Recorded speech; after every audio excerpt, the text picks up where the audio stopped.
విద్యార్థులు కూడా రాజకీయాల్లోకి రావాలంటూ ఒక మాక్ పోలింగ్ నిర్వహించారు. జనగామ జిల్లా తరిగొప్పల ప్రభుత్వ హై స్కూల్లో విద్యార్థులకు ఒక మంచి ఆలోచన రేకెత్తే విధంగా ప్రభుత్వ స్కూలు టీచర్స్ అందరూ కలిపి ఒక ప్రణాళికకు సిద్ధం చేశారు.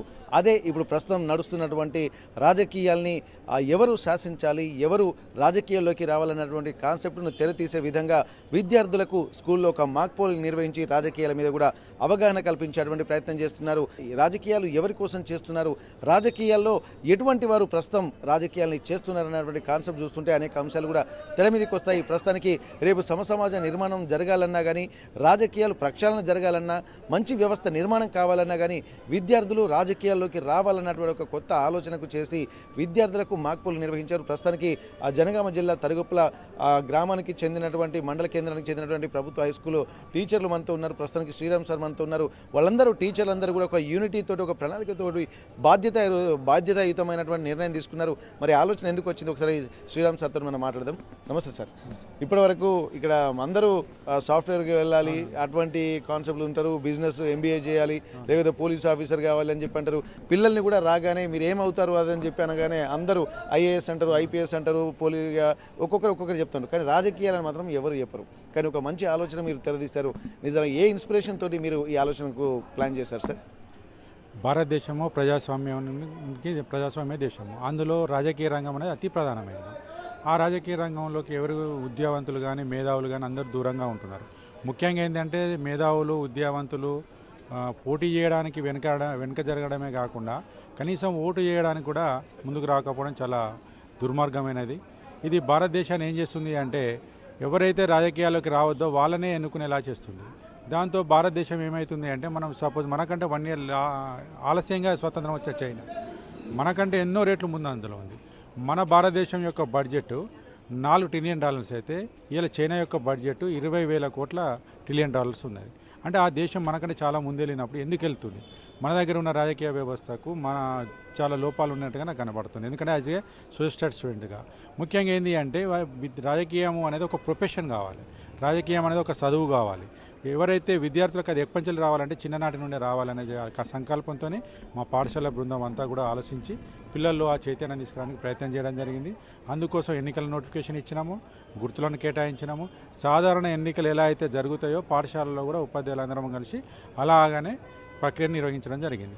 ప్రక్రియలో కూడా మనకు నిజంగా బయటకి వెళ్ళినప్పుడు ఎలాంటి ప్రాబ్లమ్స్ అయితే ఎదురైతే అవన్నింటి కూడా వాళ్ళకి అవగాహన కల్పించడం జరిగింది. దాంతో పిల్లలు కూడా అందరూ పోటీ చేసిన వాళ్ళు ఉన్నారు, వాళ్ళ మద్దతు తెలిపిన వాళ్ళు ఉన్నారు. ఒకరికొకరు ప్రచారం ఎట్లా చేసుకోవాలో చెప్పినాము.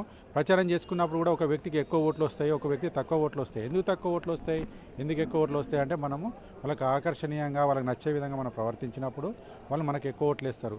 ఓడిపోయిన వాళ్ళకి కూడా ఏం చెప్పినామంటే నువ్వు ఆ వ్యక్తిలాగా లేవు కాబట్టి నీకు తక్కువ ఓట్లు వచ్చినాయి. ఆ వ్యక్తిలాగా నీ ప్రవర్తనను మార్చుకున్నప్పుడు నీకు కూడా రేపు భవిష్యత్తులో విజయం సాధిస్తామని చెప్పడం జరిగింది.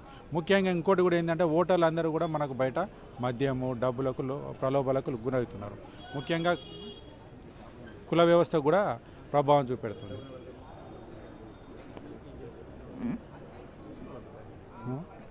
కుల వ్యవస్థ కూడా ప్రభావం చూపెడుతుంది. ఇవన్నిటిని దృష్టిలో పెట్టుకొని పిల్లలకు కూడా మనము ముందుగా ఏంటంటే ఎలాంటి ప్రభావాలకు ఓటర్ గురి కావద్దు. గురి కావడం వల్ల మనకే నష్టం కాదు, దేశానికి కూడా నష్టం అవుతుంది. ఆ విషయాన్ని మీరు చైతన్యం పొందడం కాక మీ తల్లిదండ్రులు కూడా, మీ పక్కవారికి కూడా, మీ చుట్టాలు కూడా చెప్పాలని చెప్పి చైతన్యపరచడం జరిగింది. సార్, ఇప్పుడు అన్ని ఏ వ్యవస్థ చూసినా ఆర్థికపరమైనటువంటి అంశాలే ప్రభావం చూపిస్తూ ఉంటాయి. ఇక్కడ డబ్బులు ఉన్నటువంటి వాళ్ళే రాజకీయాలను చేస్తున్నారు. అవసరం కూడా డబ్బులు ఇచ్చి మరీ వాళ్ళకి కావాల్సినటువంటి ఓట్లను కొనుక్కుంటున్నారు. గెలిచినటువంటి వ్యక్తులను, అభ్యర్థులను కూడా డబ్బులు ఇచ్చే కొంటున్నారు. ఆఖరికి ఒక పదవులు కావాలన్నా ఏదైనా ఆర్థికపరమైన అంశాలే ప్రధానంగా చూపిస్తున్నాయి. మరి దీన్ని ఇంకా ఎట్లా లీడ్ చేస్తే బాగుంటుంది అనిపిస్తుంది సార్? డబ్బుల ప్రభావం సమాజంలో రాజకీయాలు అంటేనే ఒక రేటు. సర్పంచ్ కావాలంటే గిన్ని లక్షలు ఉండాలి, విలేజ్ని బట్టి అలాంటి పరిస్థితులు ఉన్న మన నేటి పరిస్థితుల్లో డబ్బు వల్ల డబ్బున్న వ్యక్తులను గెలిపించడం వల్ల ఎలాంటి నష్టాలు జరుగుతాయి? నిజంగా ప్రజాస్వామ్యంలో ఎలాంటి వారిని ఎన్నుకోవాలి, మన రాజ్యాంగం ఏం చెబుతున్నది అవన్నీ కూడా తెలియపరిచి వీళ్ళకు ఓటర్ల కంటే ప్రాథమిక స్థాయి నుండి వీళ్ళందరికీ ఏం చెప్తున్నాము అంటే మనం ఓటింగ్ అనేది చాలా బలమైన ఆయుధము. ఆ ఆయుధాన్ని డబ్బుకు కానీ, కులానికి కానీ, మతానికి కానీ అమ్ముకోవద్దు. మనం ఒక నిజమైన నాయకుని ఎన్నుకున్నప్పుడు అతని యొక్క సేవల వల్ల మనమే అభివృద్ధి చెందడమే కాకుండా దేశం కూడా అభివృద్ధి చెందుతుంది. దేశం అభివృద్ధి చెందినప్పుడు వేరే దేశాల వాళ్ళందరూ కూడా మన దేశానికి వస్తారు, కానీ మనమే వేరే దేశాలకు వెళ్ళాల్సిన దుస్థితి రాదు. కాబట్టి మీరు ఈ భావాలను ఇప్పటి నుంచే నేర్చుకొని ప్రతి ఒక్కరు కూడా, మీరు ఎంతోమంది రాజకీయ నాయకులుగా తయారవ్వాలనుకున్న వాళ్ళు ఏ లక్షణాలు ఉండాలి, ప్రజలకు సమస్య వచ్చినప్పుడు ఎలా ఏ విధంగా రెస్పాన్స్ కావాలి, అనే విషయాలను కూడా వాళ్ళకి అవగాహన పరిచి వాళ్ళ ఎయిమ్స్ను కూడా, అంటే పొలిటికల్ నేమ్స్ను కూడా తీసుకొని మన పాఠశాల బోర్డు పైన రాసి సర్పంచ్, ఎంపీటీసీ వాళ్ళ ట్యాగ్ లైన్గా తీసుకొని వాళ్ళని అట్లా ఎంకరేజ్ చేసి పెట్టడం జరిగింది. సార్, ఇప్పుడు గ్రామాల్లో కూడా యువత కూడా రాజకీయాల్లోకి వస్తుంది, కానీ ఉద్యోగాలు చదువుకున్నటువంటి వాళ్ళందరూ ఉద్యోగాలకు వెళ్తున్నారు, వాళ్ళు ఆర్థికంగా నిలదొక్కుంటున్నారు, కానీ ఎట్లాంటి ఆర్థిక భరోసా లేనటువంటి వాళ్ళు మాత్రం గ్రామాలలోనే ఉంటున్నారు, వాళ్ళు కూడా రాజకీయాల్లోకి వస్తున్నారు. అట్లాంటప్పుడు అసలు పూర్తిగా ఒక అవగాహన ఉందా లేదా అనేది కాకుండా రాజకీయాల్లోకి రావాలి అనుకున్నటువంటి వ్యవస్థను శాసించాలంటున్నారు. మీరు ఒక మంచి మాట చెప్పారు, ఎవరు రాజకీయాల్లోకి రాకూడదో వాళ్ళే వస్తున్నారు అన్నటువంటి ఒక వాల్యుబుల్ విషయం ఇక్కడ చూస్తున్నారు. ఇప్పుడు ప్రస్తుత రాజకీయ పరిణామాలు ఇట్లా ఉన్నాయి మీ దృష్టిలో? ఇప్పుడు మొత్తానికి ఏమవుతుంది అంటే, డబ్బు ఉన్నవాళ్ళు, కులబలం ఉన్నవాళ్ళు, అంటే ఇది ప్రజాస్వామ్యంలో ఓటింగ్ ప్రక్రియ, మనం రాజ్యాంగం రాసుకున్నప్పుడు కానీ, స్వతంత్రం వచ్చినప్పుడు కానీ, మన నాయకులు, జాతీయ నాయకులు అయితే ఆలోచించాలో దానికి పూర్తి విరుద్ధంగా జరుగుతుంది.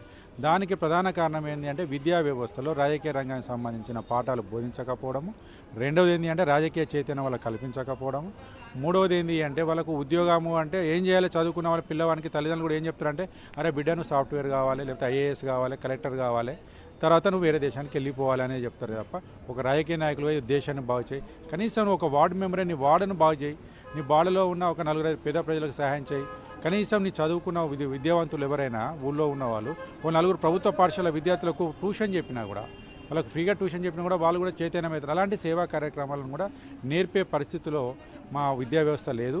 ఆ విద్యా వ్యవస్థలో అలాంటి పాఠాలు కూడా ఇప్పుడు లేవు. కాబట్టి ఇలాంటి చైతన్యాన్ని మేము తీసుకురావడానికి మా వంతు కృషిగా మేముగా ఎంచుకొని ముందుకు తీసుకుపోవడం జరిగింది. ఇదివరకు ఎక్కడైనా జరిగాయా సార్ ఈ మాక్ పోలింగ్లు స్కూళ్ళల్లో కానీ ఇక్కడ జరిగాయా, లేకుంటే మీరే ప్రయోగాత్మకంగా చేశారా ఇది? మొన్న మాక్ అసెంబ్లీ చేశారు, ఎక్కడ మన ఆంధ్రప్రదేశ్లో చేశారు. ఆ పిల్లలు చాలా నిజంగా అంటే జీవించారు అందులో. దాన్ని చూసి ఇన్స్పిరేషన్గా కొంత తీసుకొని మా పిల్లలను కూడా ఆ టెక్నాలజీని వాడకపోయినప్పటికీ మాకున్న లెవెల్లో అందరికీ కూడా అదే విధంగా ట్యాగ్ లైన్ ఇవ్వడం, యూనిఫామ్స్ ఇవ్వడము, కనీసం పోలీసు వాళ్ళకు కూడా వాళ్ళకు పోలీస్ స్టేషన్ కూడా డ్రెస్సులు తీసుకొచ్చి ఇవ్వడము, వాళ్ళకు అభ్యర్థులకు కూడా బ్యాడ్జీలు ఇవ్వడం, అలాంటివి చేసి కొంత చైతన్యం అయితే తీసుకురాగలిగింది. ఓకే, అంటే ఇప్పుడు మీరు అనుకున్న దాంట్లో ఇది ఒక అడుగు ముందుకేశారు. రేపు భవిష్యత్తులో కూడా ఇప్పుడు పిల్లల్ని నుండి కూడా ఈ రాజకీయాల్లో పాఠాలు కూడా చేర్పించాలనేది కూడా ఒక అంశంగా ఆ స్కూల్ సబ్జెక్టులు ఉంటేనే బాగుంటుందని అనుకుంటున్నారా? రాజకీయాలు అనేది ఒక పాఠం ఉండాలి. ఎందుకు అంటే ప్రజాస్వామ్యంలో 4 పిల్లర్స్ అనుకున్నప్పుడు ప్రధానమైన పిల్లర్ రాజకీయం. ఆ రాజకీయ నాయకుడు రాజకీయ నాయకుడు మంచోడు అయినప్పుడు మిగతా 3 రంగాలు కూడా బరాబరే ఉంటాయి. రాజకీయ నాయకుడినే మనం మంచోడిని ఎన్నుకున్నప్పుడు ఈ 3 రంగాలపైన ఎఫెక్ట్ పడుతుంది. 3 రంగాల మీద ఎఫెక్ట్ పడడం వల్ల ఏమవుతుంది అంటే అన్ని రకాల ప్రలోభాలు మనకు కనబడుతున్నాయి. అన్యాయం కనబడుతుంది, అవినీతి కనబడుతుంది. చూడండి, ఇప్పుడు ప్రతిరోజు ఒకలో ఇద్దరు ఏసీపీ డ్రాప్ అవుతున్నారు. అయినా అవినీతి ఏమైనా తగ్గుతుందంటే తగ్గట్లేదు. ఏమైనా నిజాయితీ పరునికైనా గుర్తిస్తుందా సమాజం అంటే అట్లా కూడా గుర్తించట్లేదు. ఇలా నాకు ఒక అభిప్రాయం ఏంటి అంటే, మహాత్మా గాంధీ వచ్చి పోటీ చేసినా ఓడిపోతాడేమో భయం నాకుంది. కానీ ప్రజలను అట్లా తయారు చేసినాం. దాని తప్పు ఏంటి అంటే అది మనదే, మన నాయకులదే, మన రాజకీయ వ్యవస్థ సరిగా లేకపోవడమే. కాబట్టి రాజకీయ వ్యవస్థలో పూర్తి ప్రక్షాళన జరగాలి. అప్పుడే దేశం బాగుపడుతుంది, దేశంలో ఉన్న పౌరులు కూడా బాగుపడతారు. అప్పుడే మన టార్గెట్ చైనా కానీ అమెరికన్ కానీ మనం రీచ్ కావడానికి అవకాశం. ఓకే సార్, ఇప్పుడు మీరు తీసుకుంటున్న నిర్ణయము సమాజం పట్ల ఉపాధ్యాయుల యొక్క బాధ్యత ఎంత ఉందనేది మీ మాక్ పోలింగ్ నిర్వహణ పట్ల మీకు వచ్చినటువంటి ఆలోచన తెలియజేస్తుంది. మేము వన్స్ మీకు ఒకసారి కంగ్రాచులేషన్ చెప్తున్నాం సార్. ఎందుకంటే విద్యా దదాది వినయం అని చెప్పి అంటారు, అలాగే అట్లాంటి గురువు లేని విద్య గుడ్డు విద్య అంటారు. మీలాంటి విద్యావంతులైనటువంటి ఉపాధ్యాయులే విధంగా ఒక ప్రణాళికాబద్ధంగా వెళ్ళాలి. సమాజం యొక్క గమనాన్ని కూడా దృష్టిలో పెట్టుకొని ఆ గమనము సన్మార్గంలో సవ్యంగా జరిగితేనే దానికి ఒక నిజమైనటువంటి మార్గం అనేది కనబడుతుంది. అటువంటిది లేకనే ఒక వ్యవస్థ అధోగతి పాలవుతున్నటువంటి పరిస్థితి ప్రపంచ దేశాలతోటి. అంతే ఎక్కడ లేని అతిపెద్ద రాజ్యాంగం ప్రపంచంలో మన దేశంలో ఉన్నప్పటికీ కూడా, అతిపెద్ద మానవ వనరులు మన దేశంలో ఉన్నప్పటికీ కూడా ఇవన్నీ నిరుపయోగంగా వండుకుంటూ ఇక్కడ ఉన్నటువంటి వాళ్ళు టెక్నాలజీ సరిగా లేక మైగ్రేట్ అవ్వుకుంటూ వేరే దేశాలకు వెళ్ళి ఆ దేశానికి పేరు తెస్తుంది తప్ప మన దేశానికి మాత్రం కొద్దిగా రిక్త హస్తాలే మనకు కనిపిస్తున్నటువంటి పరిస్థితి. ప్రస్తుతానికైతే ఇంత గొప్ప ఆలోచన చేసినందుకు నిజంగా ఆ ఉపాధ్యాయుల యొక్క బాధ్యతను గుర్తించాలి. ఎందుకంటే ప్రతి ఒక్కరు కూడా సమాజం ఎటువైపు వెళ్తుందనేది గుర్తించేటువంటి లక్షణం మాత్రం ఉపాధ్యాయుడికే ఉంటుంది. ఇక్కడ క్లాస్లో ఉన్నటువంటి 40 మంది పిల్లల్ని గమనించడమే కాదు, 140 కోట్ల మంది ప్రజల్ని కూడా గమనించాల్సినటువంటి అవసరం అయితే కనిపిస్తుంది. అతిపెద్ద రాజ్యాంగంలో అతిపెద్ద పిల్లర్ అయినటువంటి పాలిటిక్సే కరప్షన్ అయినప్పుడు దాని వెనుక డిపెండ్ అయినటువంటి మిగిలిన పొలిటికల్ కానీ అడ్మినిస్ట్రేషన్ కానీ అలాగే మిగిలిన రంగాలు కూడా చాలా అంటే అవినీతికి కూరుకుపోయేటువంటి పరిస్థితులు కనిపిస్తున్నాయి. ఈ ఏసీబీ ట్రాప్లు కూడా అందులో భాగమే అంటున్నారు. సమాజంలో పురోగతి వెళ్ళాలంటే విద్యార్థులు కూడా ఒక మంచి ప్రణాళికబద్ధంగా ముందుకు వెళ్తూ రాజకీయాల్ని కూడా ఒక సబ్జెక్ట్ లాగా తీసుకొని ఒక బాధ్యతాయుతంగా ఒక ఐఏఎస్ ఐపీఎస్ ఆఫీసర్లే కాకుండా కేవలం రాజకీయాల్లోకి ఉండుకుంటూ కూడా ప్రజాసేవ చేసుకుంటూ సన్మార్గంలోకి వెళ్ళేటువంటి అవకాశం కూడా ఉంటుంది. కాబట్టి అంత బాధ్యతాయుతమైనటువంటి కార్యక్రమాన్ని కూడా ప్రతిష్టాత్మకంగా తీసుకున్నారు. ఏ విధంగానైనా సరే పిల్లలకు మంచి ఆలోచనలు నేర్పించుకుంటూ సామాజిక బాధ్యతను పెంచేటువంటి ఇట్లాంటి కార్యక్రమాలు కూడా మరిన్ని జరగాల్సినటువంటి అవసరం అయితే ఇక్కడ ఈ జనగామ జిల్లా తరుగుప్ల మండల కేంద్రంలో జరిగినటువంటి హై స్కూల్లో జరిగినటువంటి మాక్ పోలింగ్ మనకు చెప్పగానే చెప్తుంది. జనగామ జిల్లా తరుగుప్ల నుండి కెమెరా పర్సన్ వంశీతో Venkataratnam, RTV Warangal. Local to global news at your finger tips. మీ చేతిలో ఒక ఆయుధం. డౌన్లోడ్ రా TV app. Media legend Ravi Prakash is back.